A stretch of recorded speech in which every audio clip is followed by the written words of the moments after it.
Hi friends, my name is Raj and you are watching Tech White. So in this video, I will show you how to fix if your search box is not working on Windows 11. So first open the task manager.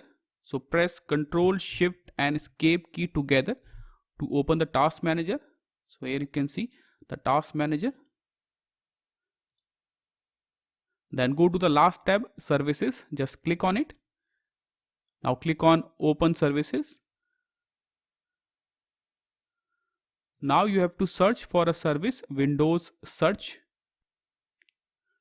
and here you can see the option Windows search. Simply right click on it, then click on properties. Okay, now on the startup type, disable it. Okay, then click on apply, then click on stop the service, click on stop, then click on OK, then cut this window and restart your system.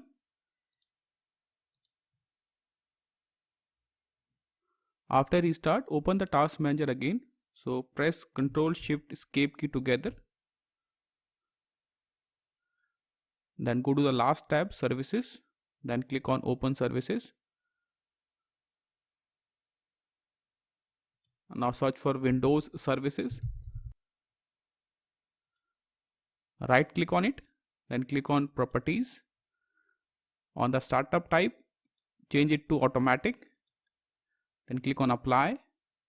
Then click on start. Then click on OK. Then cut this window as well. Now check your search box. So now you can see my search box is working fine now. So this is all for the video. Thank you. Thanks for watching Tech White. Have a nice day.